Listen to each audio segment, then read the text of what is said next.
Les amis, bonjour, j'espère que vous allez bien et que tout se passe pour le mieux pour vous.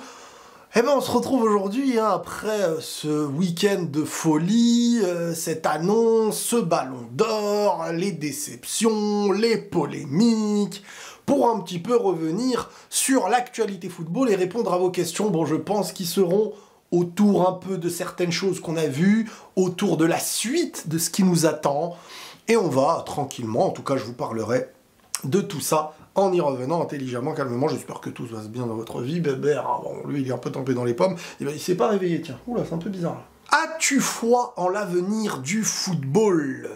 Tout dépend sous quel angle on voit les choses. L'avenir du football tel qu'on l'a connu, non, ce sera un football différent. Est-ce que j'ai foi? Alors, faut comprendre qu'on est dans une période où je pense, moi en tout cas je vous donne ma vision par rapport à la visibilité, etc. On est dans une période où je pense que le football n'a jamais été autant suivi. Mais on est dans une phase aussi où le football est dans une ère différente. L'ancienne génération va voir des choses naître, tout comme hors football, qui ne lui conviennent pas, auxquelles il ne se reconnaît pas, dans des codes qu'il n'a pas. Mais moi, je suis désolé, oui, j'ai foi en l'avenir du football, dans une évolution différente de ce que j'ai pu connaître par le passé. Mais quand je dis football, moi, je parle aussi de ce partage entre nous, de cet amour de suivre quelque chose, des joueurs sur le terrain, tactiquement, évoluer, analyser qu'est-ce qu'un match nous raconte, qu'est-ce qu'une situation nous raconte, qu'est-ce qu'un joueur tel quel nous raconte. C'est quelque chose que j'aime analyser, que j'aime partager avec vous. Si j'étais tout seul dans mon coin et que je ne pouvais partager ça avec personne, je sais pas comment je le vivrais, mais en tout cas, les émotions que nous donne le football sont toujours aussi grandes, qu'on le veuille ou non, c'est une réalité. Donc, est-ce que j'ai foi en l'avenir du football? Je vais pas vous mentir, mais oui. Vraie question, parce qu'il y a des fausses questions, c'est comment? Je comprends pas déjà. Est-ce que tu penses que Bellingham sera affecté par le fait que absolument personne ne lui a donné de reconnaissance ce soir par un post, tweet ou autre, même le coach ne l'a pas cité? Je suis d'accord. Je trouve qu'il y a une volonté. Faut pas oublier un truc. L'année dernière, Bellingham est un joueur qui a une... On peut dire que la deuxième partie de saison était un peu moins bonne que la première, voire moins bonne tout court. C'est une réalité. Ça n'empêche que dans le sacrifice de la deuxième partie de saison, dans les moments clés de la deuxième partie de saison, que ce soit, je sais plus, c'était en quart de finale, il est passeur, que ce soit en finale, il est passeur, en demi, contre City, c'est lui qui te lâche le contrôle exceptionnel, qui mène l'action, il est dans une importance, quoi qu'il arrive, et contre le Barça au retour, et la passe en finale, et certains petits moments marquants de l'Euro, même s'il ne fait pas un immense Euro, collectivement avec l'Angleterre aussi, on est d'accord, mais il va en finale de cet Euro, et il a une image clé avec son retourné, qui est un match qui marque beaucoup de points. Donc on s'est beaucoup arrêté sur Vinicius, et c'est pour moi la distinction individuelle, Vinicius de la saison. Là-dessus, il n'y a pas photo, c'est le joueur individuel qu'on a vu chambouler les matchs au plus haut niveau, etc. Mais Bellingham, sur la longévité plus individualité, il englobe le plus de choses. Et ça, c'est ce que je pouvais même dire après l'Euro. J'ai ensuite suivi l'option où vraiment, si on s'arrête individuellement, quel est le joueur individuellement qui change le match, je retenais quand même plus Vinicius. Mais globalement, Bellingham, alors sa première partie de saison, son début au Real, à son âge, marquer les esprits, sa célébration que tout le monde faisait, tout ça, on l'a mis de côté un peu vite. Et je trouve que, je sais pas comment ça se fait, ça je peux pas l'expliquer, mais c'est vrai. Même quand Ancelotti fait un post en nommant Vini et Carvajal, et puis quand je vois l'attitude dernièrement un peu ronchon de Bellingham, il y a c'est pas bien. Voilà, je le dis honnêtement, je trouve pas ça bien. C'est vrai. Et moi, si Bellingham est ballon d'or, il n'y a aucun problème.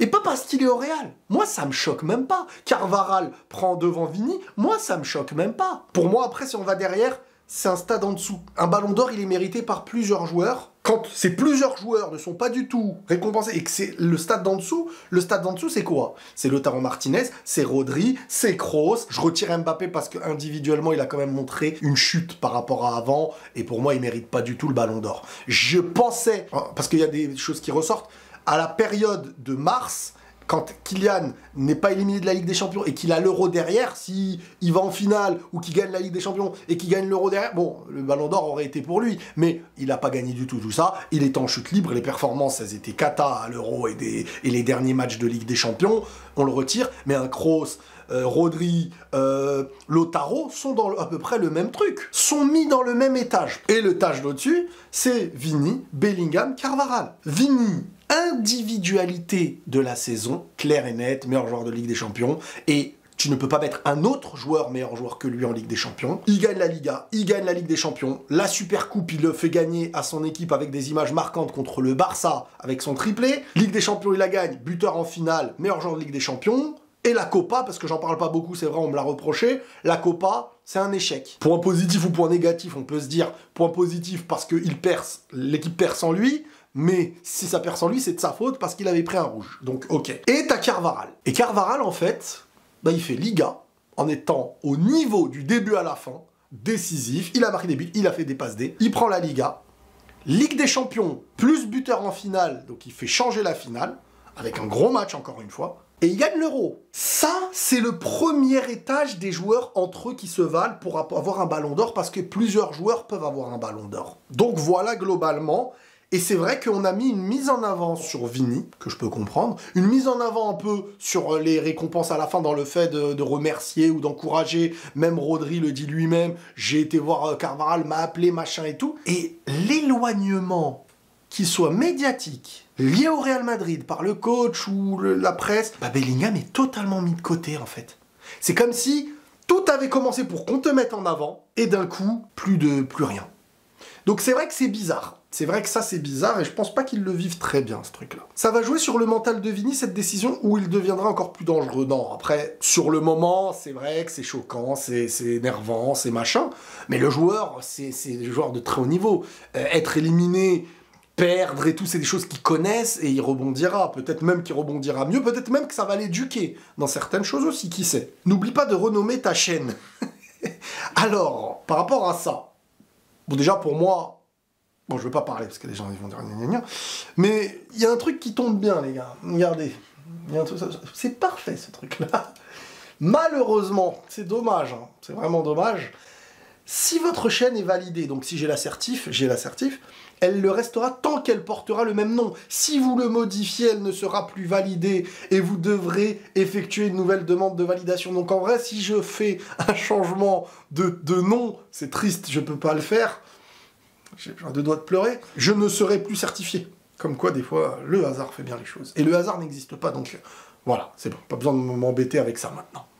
Plus sérieusement, allez pour le FIFA The Best, où ce sera encore Rodri.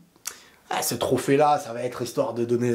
ça va être Vini. Je suis sûr que le trophée de best, ça va être Vini. Mais c'est comme quand tu gagnes le Ballon d'Or et qu'à côté, bizarrement, l'équipe, c'est celui... Elle n'est pas liée à celui qui a gagné le Ballon d'Or. L'entraîneur, tu vois, histoire de dispatcher, de dire machin chouette et tout. Si Vini avait le Ballon d'Or, la récompense d'équipe aurait été City ou le coach aurait été Xabi Alonso. Et c'est Xabi Alonso qui méritait à mes yeux le titre du meilleur entraîneur l'année dernière. Pour moi, Bellingham est un meilleur joueur que Vini l'année passée. Il porte le Real quand Vini est blessé et est beaucoup meilleur en équipe internationale. De plus, le critère fair play a fait très mal à Vini. Non, mais ça, c'est vos théories. C'est vos théories. On peut pas laisser dire ça, les gens. C'est pas vrai. Il se fait suspendre en Copa América et comme d'hab, détestable. Ah oui, c'est le détestable d'or. Plus sérieusement, moi, ça me gêne pas qu'on dise ça de Bellingham. Ça me gêne pas, c'est vrai. Sa saison, comme je vous ai fait le récapitulatif au début, la saison de Bellingham est plus grande. Mais en fait, certains se battent, pensent que moi, je me bats pour Vini. Non, je vous dis chaque année que plusieurs gens méritent le Ballon d'Or. Pour moi, l'individualité qui ressort de la saison, incontestablement individuelle en termes de joueurs qui... c'est le joueur de l'année, c'est Vini. Maintenant, tu veux donner une récompense basée sur une longévité, sur une addition, truc, il y a Bellingham et Carvajal. Pour moi, Rodri, qui est un monstre footballistiquement, etc., la beauté du football et tout, on est d'accord, mais pour moi, Rodri, c'est plus un... En fait, comprenez, en première ligue, Rodri, il est 3e, je crois.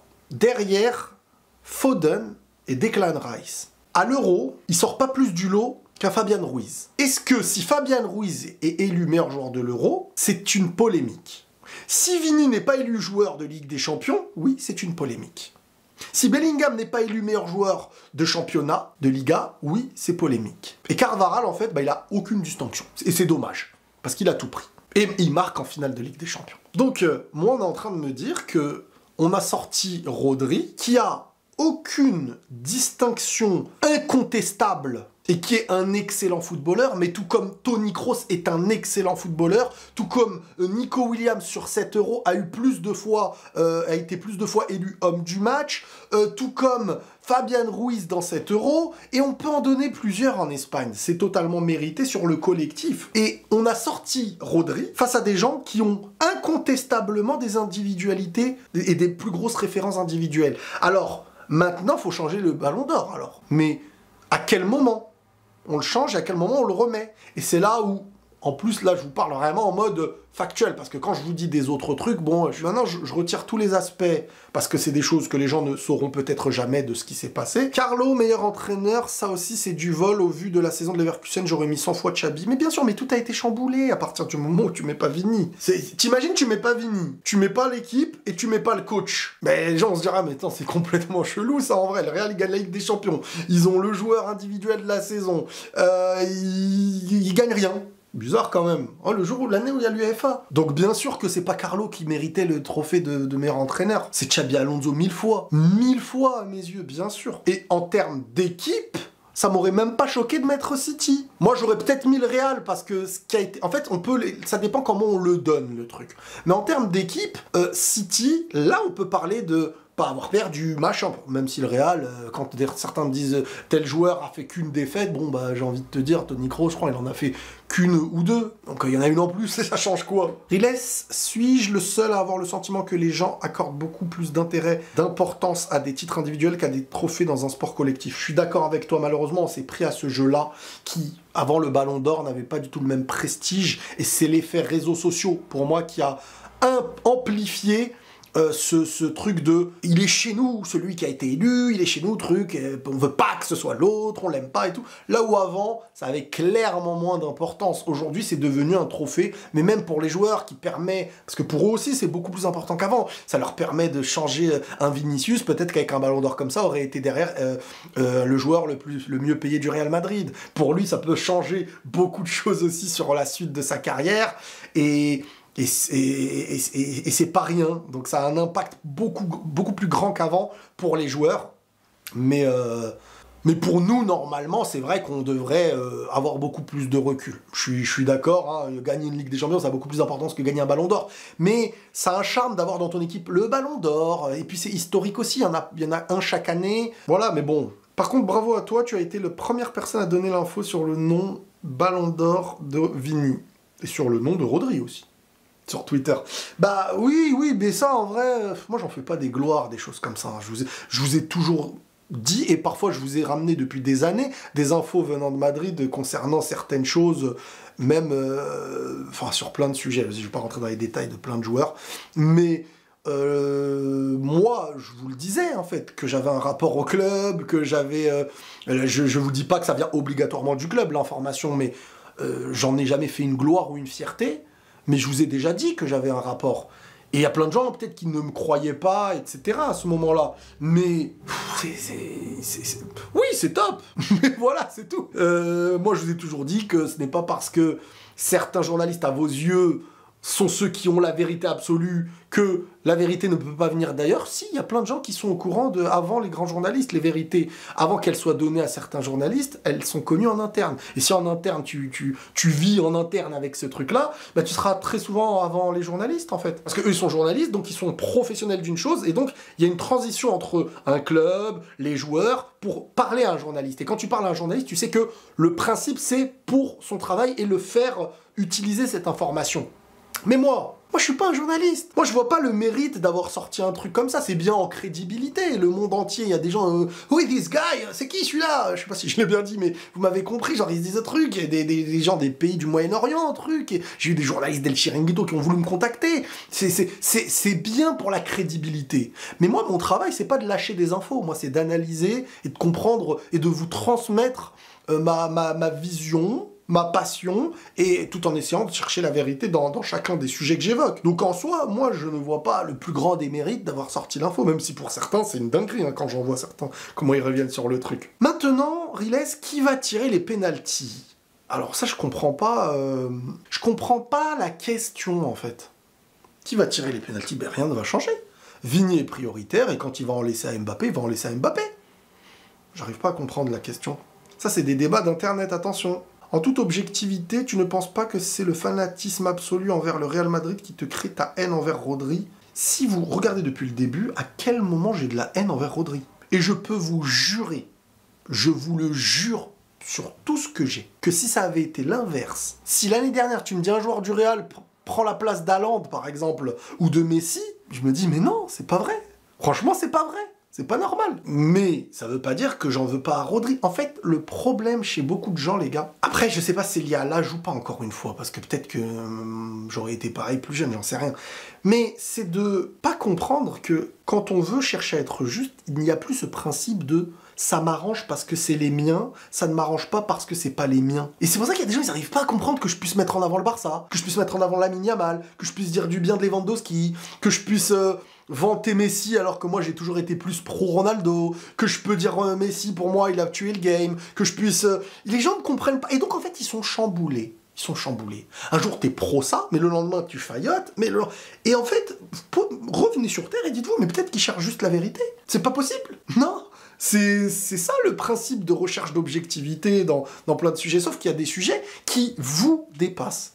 Et je le dis vraiment en toute humilité, qui m'ont dépassé plein d'années, mais parfois dans la vie tu vois des choses, et tu te dis, ouais, tu comprends un peu mieux le monde, parce que si dans le foot ça se passe comme ça, j'imagine pas dans le monde entier. Donc moi il y a des personnes qui viennent, ils me disent, ouais mais Riles, je préférais quand t'étais objectif.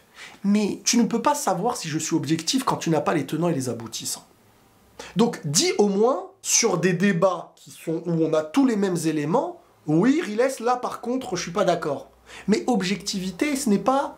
Peut-être que toi, t'as pas compris. Dire à quelqu'un tu n'es pas objectif, c'est peut-être que t'as pas compris. C'est pas quand toi t'es pas d'accord, l'autre n'est pas objectif. Et c'est ça que je vous dis à chaque fois et que beaucoup de gens n'arrivent pas à comprendre. L'objectivité, ce n'est pas être en accord avec quelqu'un.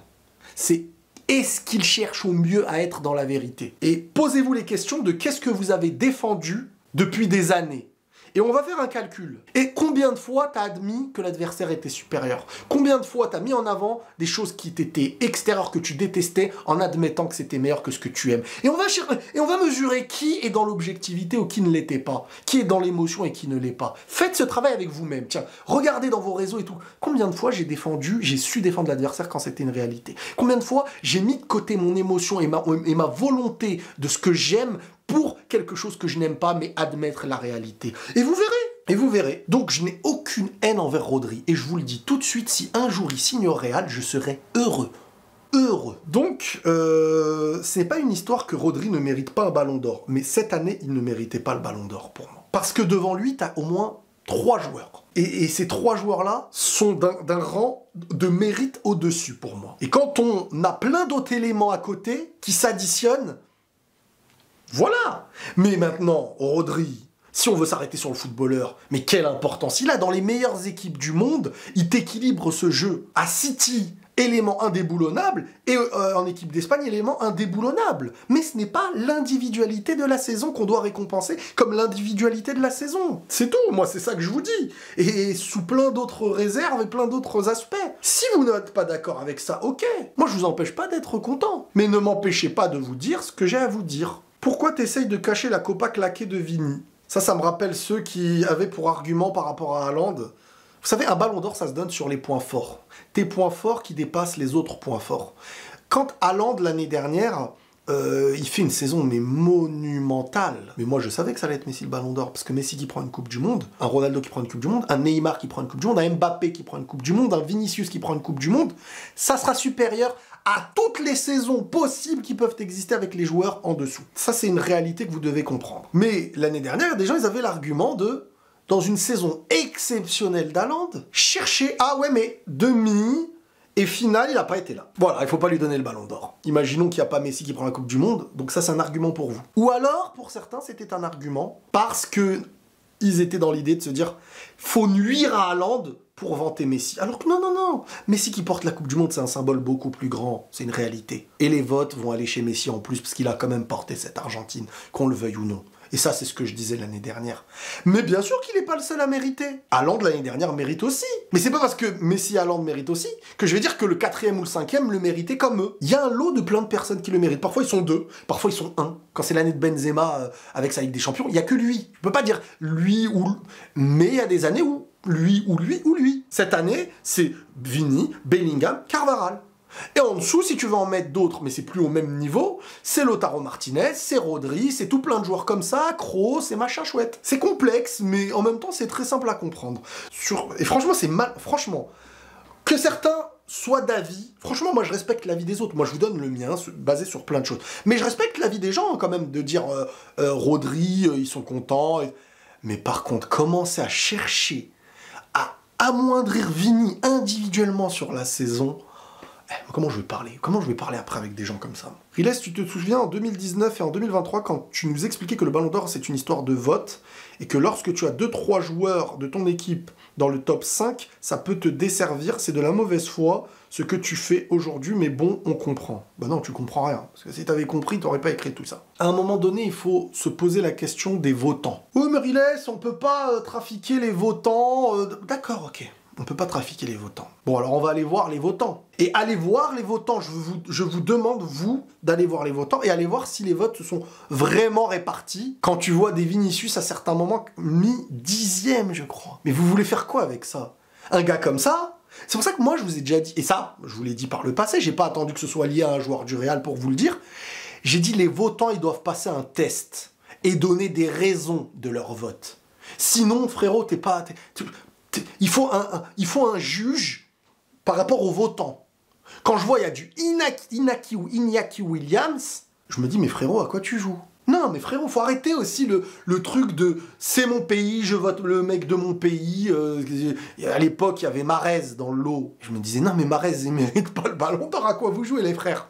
Ou il y en a plein d'autres, des journalistes de partout, ça met des noms, et bizarrement... Bon, je ne vais pas rentrer dans les détails, ça va faire Riles tu... Bon, mais allez voir les votants, allez voir les gens, et vous verrez que c'est pas une histoire de votes qui se sont desservis, de plusieurs votes qui se sont desservis. T'en penses quoi du temps de jeu de Arda Güler et Hendrik? Perso, je trouve qu'Ancelotti abuse un peu. Alors, Arda Güler et Hendrik, ouais, doivent plus jouer, hein, et surtout que maintenant, la saison en Liga, elle est presque morte, hein, ils vont se battre et tout, on connaît, mais les points vont être de plus en plus éloignés, et moi, je me dis, quand t'as des joyaux comme ça, faut les intégrer. Le problème, c'est qu'Ancelotti, il a Vini, Mbappé et Rodrigo. Ça, c'est un problème qui est très dur à régler, parce que Vini, Mbappé, ça va être les titulaires. Rodrigo, c'est un titulaire de base. Donc, mais quand tu le mets pas et que tu estimes avoir besoin de 4 milieux, qu'est-ce que tu fais des 3 de devant? Et donc, le problème, c'est à quel moment tu fais sortir des individualités comme Vini ou Mbappé? Et à quel moment tu fais rentrer des petits jeunes comme ça? Et ben ça, c'est le travail qu'un coach doit réussir à imposer. Et Ancelotti, pour l'instant, il n'arrive pas à imposer un travail comme ça au remplaçant. Il n'y a que Brahim Diaz qui, l'année dernière, il comptait pas énormément sur lui au début, qui a exceptionnellement prouvé des choses quand il rentrait en jeu, qu'il n'a plus laissé le choix au coach. La confiance qu'avait Hendrik, là, fallait rester sur cette tendance pour essayer de continuer à apprendre des choses. Au final, qu'est-ce qui se passe? Au présent, t'as 6 points de retard face au Barça, tu t'es mangé une rouste 4-0 contre eux, et t'as même pas fait réellement bien tourner ou impliquer tous les joueurs. Donc, quelle image tu renvoies à ces joueurs-là? C'est une très mauvaise nouvelle pour le vestiaire madrilène. 3 joueurs vont maintenant se disputer le Ballon d'Or. Vini, Mbappé, Bellingham. Penses-tu que cela peut créer des tensions dans le vestiaire et surtout de l'individualisme sur le terrain? Je comprends pas un rapport avec... Je comprends pas le rapport. Ça, en fait, ça change quoi? Si Vini avait eu le ballon d'or, t'aurais pu te dire il y aura des conflits parce que Vini maintenant sera supérieur à Mbappé, machin. Mais en vrai, c'est pas comme ça dans le foot. Toutes les individualités très fortes veulent un ballon d'or. Haaland veut le ballon d'or. Rodri veut le ballon d'or, Foden veut le ballon d'or, mais c'est sous l'institution de quelque chose, donc ils vont pas créer les problèmes qui mèneront à ça, mais ils vont chercher dans les performances à être forts. C'est pas une cour de récré. Je vais pas vous mentir, les histoires qui ont eu lieu au PSG vous ont complètement chamboulé l'esprit, parce que ces choses-là, là, dans tes équipes, t'en as eu plein des joueurs qui ont voulu le ballon d'or. T'as eu la MSN, tu crois que Suarez il veut pas de ballon d'or, Suarez il est esclave des autres, mais jamais de la vie. Mais le foot, toute individualité parmi les meilleurs joueurs du monde veulent le ballon d'or. Mais quand il y a mieux à côté, bah, ils se soumettent dans le jeu. Mais s'il faut faire la passe, ils feront la passe. Ils sont à la priorité, c'est de gagner. Et quand tu as une individualité qui arrive à faire gagner, bah tiens, ouais, ah ouais, peut-être il y a possibilité. Mais c'est pour ça que je comprends pas la question du penalty, c'est pas comme ça, les gars. C'est pas une cour de récré. Le joueur, quand il a ses possibilités qu'il prouve sur le terrain en faisant gagner, pas en faisant nuire, en faisant des problèmes. Si le joueur doit être dans le cadre du jeu, pour être amené à être une meilleure individualité, pour que derrière, il puisse être amené au ballon d'or. Mais s'il ne fait pas les passes, bah, il va rater plus de choses. S'il pense qu'à lui, bah, il va être dans certains problèmes, il aura de moins en moins de possibilités de faire gagner. Et donc l'individualité, pour qu'elle soit au niveau d'être amenée à un ballon d'or, doit permettre de faire gagner aux équipes. Et pour permettre de faire gagner aux équipes, bah, il faut être cohérent dans un jeu collectif malgré tout. Et c'est pas une cour de récré ou un truc. Ça, c'est l'effet réseaux sociaux, encore une fois. Conflit contre. Mais ce qui se passe aujourd'hui dans la volonté de gagner dans le vestiaire un ballon d'or par plein de joueurs, c'est pas la première fois. Et c'est normal. Et l'incidence d'aujourd'hui ne change rien. Genre, si Vinicius avait pris le ballon d'or là, il aurait plus voulu de ballon d'or dans sa vie. Mais au contraire, quand tu goûtes à la gloire et à être le numéro 1, tu as toujours envie de l'être. Et ça change rien du tout. Xabi Alonso, pas le meilleur coach, t'en penses quoi? Il mérite, et pour moi, ça, c'est pas normal. Du tout.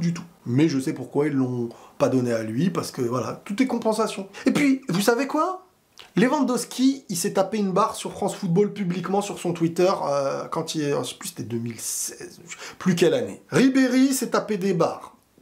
Plein de gens se sont moqués de France Football par rapport à cette cérémonie où il y a eu des...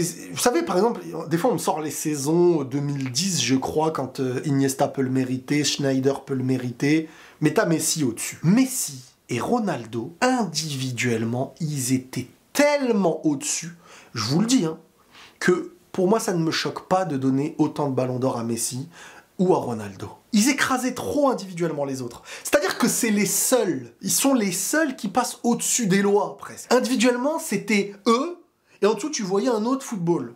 Et cet autre football, c'est un peu le football, voilà, d'aujourd'hui et tout. S'ils étaient à leur summum, ils seraient encore en haut. Et c'est dur de ne pas récompenser des joueurs comme ça. Tout comme un Messi qui te met des 90 buts en une saison. Mais tu te dis, mais... c'est dur. Mais bien sûr que un Iniesta le mérite ou un Schneider le mérite. Ils ont les arguments où vraiment Schneider faisait une saison triplée plus finale de Coupe du Monde.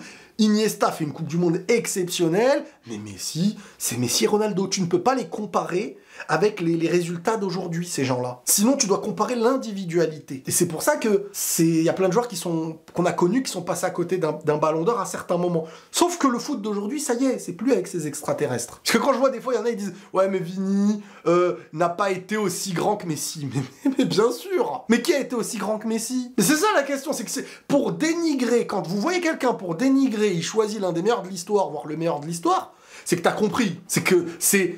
Par quel moyen dénigrer? Bon, on va aller chercher, voilà. Comme si je disais dans Dragon Ball, Gohan, il est pas fort. Ah, Broly. L'autre, Goku, il sait pas se battre. Bah non, un contre un, Broly. C'est pas comme ça qu'on fait. Qui individuellement passe devant Vini cette année? Certains vont dire, ouais, mais quand tu calcules Bellingham, allez, ça me choque pas. Tu veux récompenser, allez, longévité, complémentarité, euro avec et tout. Bon, bah, t'as un gars qui s'appelle Carvalho qui a tout pris. Voilà, moi, c'est ça mon discours. Je ne reviendrai plus sur ce discours-là. Je n'ai rien contre Rodri, et s'il peut signer au Real, frérot, viens, parce que des footballeurs comme toi au Real, c'est exactement ce qui manque. Et je vous ai donné tout ce que j'avais à vous dire sur ce sujet-là. Bon, les questions, c'est les questions qui m'ont amené à parler de tout ça. Moi, je comptais parler football et tout. On reparlera football, ça y est, c'est fini. Rodri est le ballon d'or de cette année. Vinicius n'est pas le ballon d'or de cette année. et on continue, la vie continue, ça reste secondaire, c'est un titre qui fait énormément de bien à un joueur, qui marque dans l'histoire un joueur, c'est tout. C'est comme ça, c'est la vie, et on passe à autre chose. Prenez tous soin de vous les amis, et la paix sur vous.